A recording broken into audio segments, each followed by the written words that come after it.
Bago magsimula ang team leaders sa larong hulihan ng biik, nagpahid muna sila ng langis sa katawan.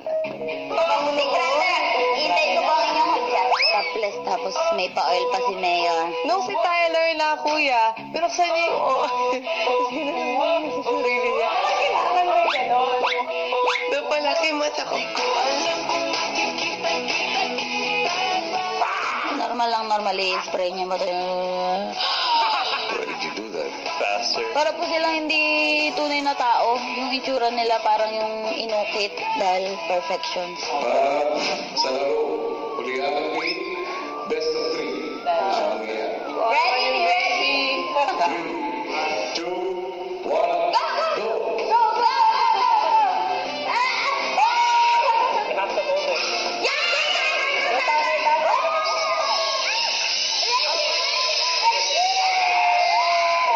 Nakakatuwa talaga sila, kuya, kasi game na game sila kahit saan. At Bait catching was fun. I've never done that.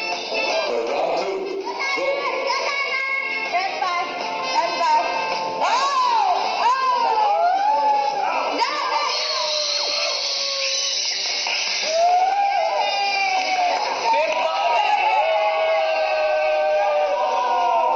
Sa ikatlong round, may karagdagang hamon si Kuya. Para sa third round, you've got the big kneeling down.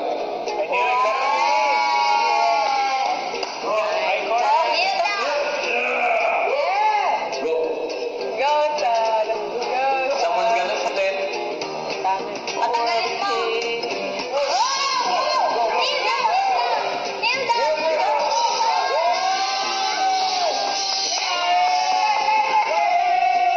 Matapos ang tatlong rounds, may ibinigay pang bonus round sa kambal.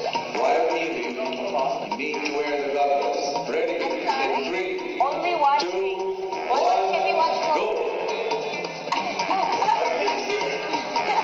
Everybody be quiet para marinig nila. Yan!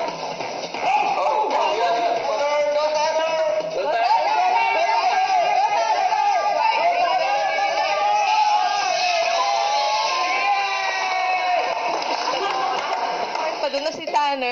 Hinatak niya si Tyler. Kasi naririnig niya na malapit na siya doon sa baboy. Nakaka-enjoy siya panoorin. Sabi po ni Ate Cora, sana kami na lang daw po yung baboy. Dahil tabla na sa puntos, nagbigay ng tiebreaker si Kuya.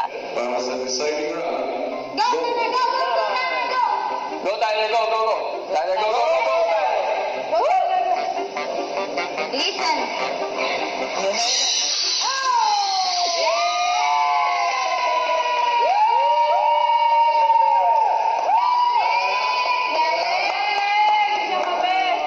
Abangan bukas ang pagpapatuloy ng pagkilala ng kambal sa bayang pinagmulan.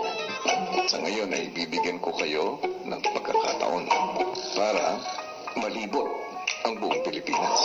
Is that gonna happen? Yan ay mangyayari sa tulong ng katabi niyo. Mabuhay! Welcome sa Flores de Mayo! Halina tayo'y mag-alay. Welcome to Banawe Rice Terraces! Mabuhay! Mabuhay! Welcome sa Palawan! Nasaan kayo? Nasa bangka mo malamig, brother. Bakit yung mga nasa likod naglalakad yata sa tubig? At mas makikilala rin ang samahan ng magkapatid na Tyler at Tanner. When he gets around people, he hides a lot of what he's feeling. It's easy for me to be myself around him. He wanted to be the stronger, silent type, and I guess he's always been like that.